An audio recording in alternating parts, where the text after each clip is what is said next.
Hello, and this is going to do 9C, and this will finish up Unit 9 on evidence of evolution. First thing we're going to do is we're going to talk about what homologous structures are. These are structures of different species that actually have similar purposes as well as look and function. And you can see we have the arm of a human, the front leg of a horse, front leg of a cat, the wing of a bat, the wing of a bird, and the flipper of a whale. And if you take a look at the color of the bone structures are very similar in all of these, even including 5. The horse actually had multiple toes at some point, but found a way that the one toe actually became larger with the fingernail material on the outside. But even the whale's got 5, just like us. So what this is, so these are organisms that are showing evolution. They're showing structures from maybe similar ancestors and actually moving from one 4-limbed critter into everybody you see. So a bat, a mouse, a bird, and a crocodile, all being 4-legged. Then we have analogous structures. These are actually structures that are not built the same but have very similar function. You can see a moth.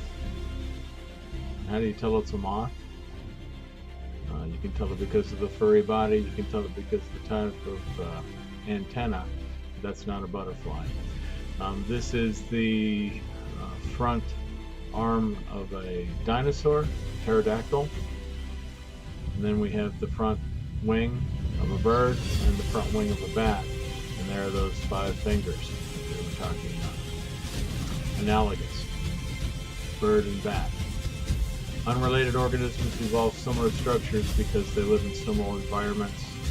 They have to fly, swim, walk, whatever. Then we have what are called vestigial structures. These are structures that had a purpose at some time but don't seem to have it any longer.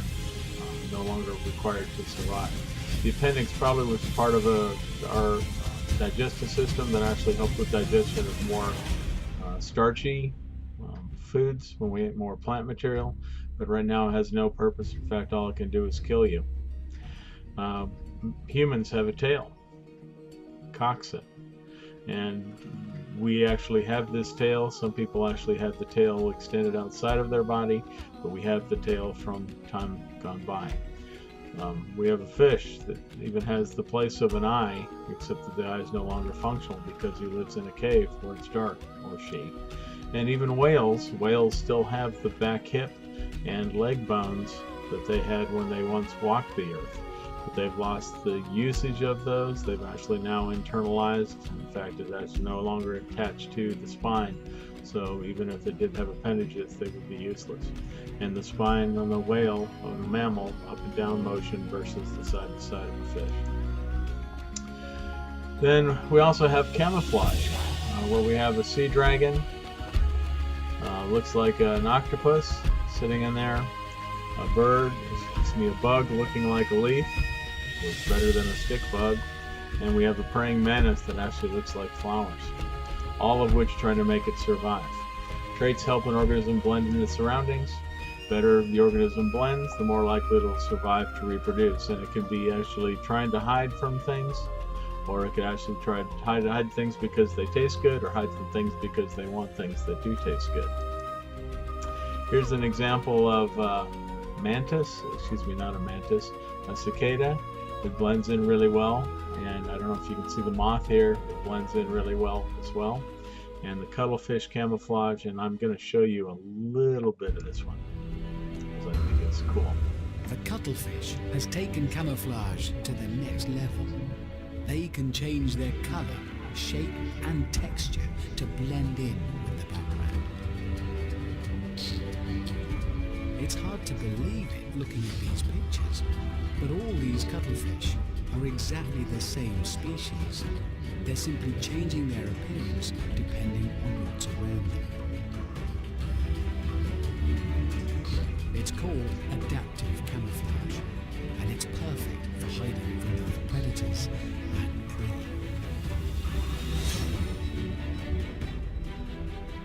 But can the cuttlefish adapt to anything? Okay, and that's as far as we're going to go. I'll put these links inside the comments for this video.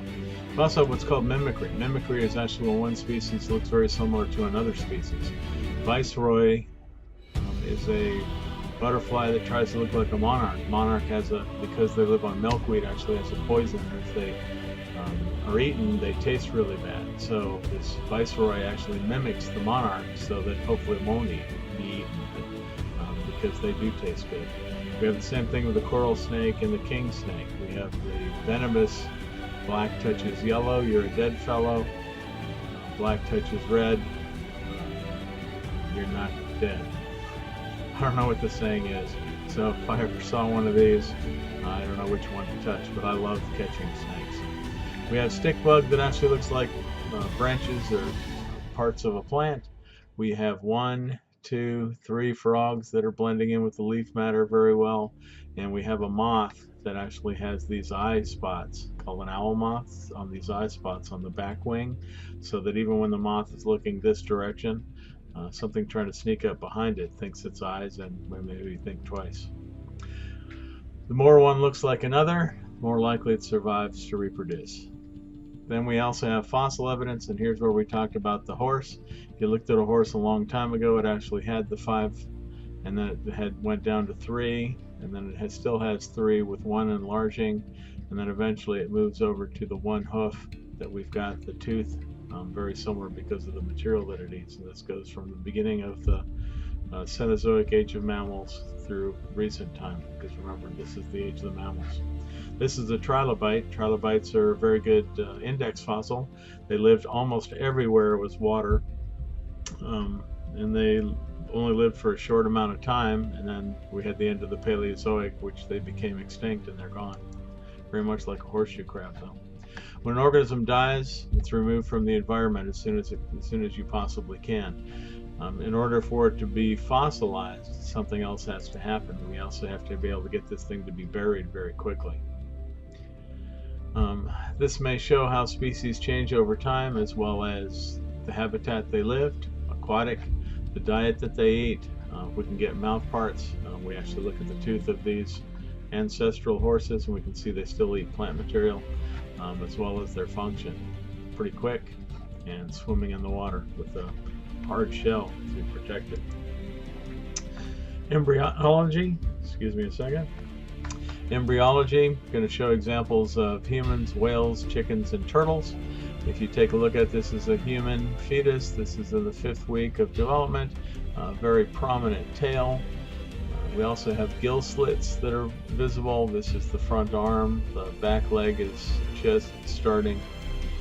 We actually have other species here, and I guess we're not going to actually show which one's which. This is probably the whale. This is another human. And then we have the formation of a chick. I guess that's the turtle. That's the whale. Okay, I totally messed that one up. So we have a human, we have a whale, we have a turtle, and we have a chicken. And this actually is what happens when you don't look at these things for 2 years. Because the last time I saw this slide was 2 years ago. Ontology is the actual course development for an organism from fertilized egg to an adult.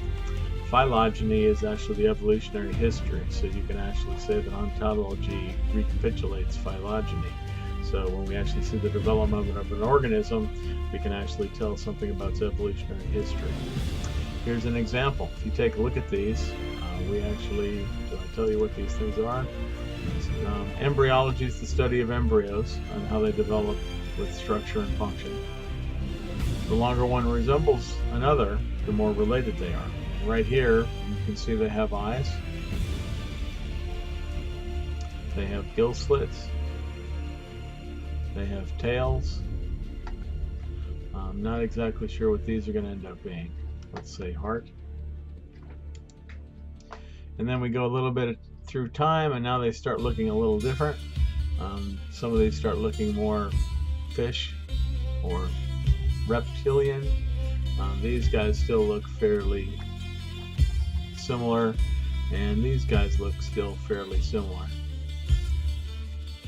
Move a little farther in development, and we actually realized that we have a fish, a salamander, a turtle, a chicken, a pig, I don't know which one that is. This is a lamb and a human. Not sure what that is, but if you take a look, because we are fairly well related, actually we're fairly well related because of our similarity in embryology. Okay, we got a calf and a rabbit, no lamb. And then now that we have DNA and amino acids, we can do even more similarities. If you take a look, we have human and chimpanzees. If you look at the chromosomes are a little off, colors are a little off, but they're still very, very similar. DNA and amino acids are compared to two different species. The more the DNA and amino acids they share, as well as position, the more closely they are related. Humans and chimpanzees. Okay, here's pig, chicken, and fruit fly. You can see there are quite a few similarities. Looks like the same thing there. It actually looks like the chicken and the pig are probably closer related than the fruit fly, either one of them. Phylogenic trees and cladograms, so we're going to maybe make a cladogram using some materials that are pretty common. These are diagrams that show relationships of different species over time. The way it works is we have an ancestral lineage here that cuts this part, and it actually has a speciation. If it continues up here, this particular species would continue, but because it breaks off left and right, this is a speciation event giving rise to two new species. So these are the descendants. Here's the ancestor, and you can see we had a speciation event. Here's another speciation event. Here's another speciation event. Number 1 was successful and lived all the way through. 2 lived pretty long, and 3 and 4 came about fairly recently. And if you actually take a look at 3 and 4, 3 and 4 are closer related than either 3 to 2 or 4 to 2 or 3 to 1 or 4 to 1, because they're on that same branch. So the diagram shows relationship of different species over time, common ancestor, speciation events, and most closely related because that's shorter branch. Phylogenic trees or cladograms. I think I'm supposed to talk some more. This is actually talking about shared history for B and C. B and C more closely related. We have a common ancestor of A, B, and C. We got a common ancestor of B and C, and this is the unique ancestor of C as it changed through time. Phylogenic trees look like this. They do the same sort of thing where we have time going through this line and we have speciation events. And you can see here we basically, to get to this branch, we had a vertebral column. The lamprey doesn't have one. And then to this one we have a jaw, and then we have 4 legs, and then we have the embryonic egg, and then we have hair. And same sort of thing here. We start with a meat eater, and we go to a cat, and then to a panther, and then we go to a canidae, so we go to the canis, and we go to a mustelid, where we actually go to the musk creatures that actually have those scent glands.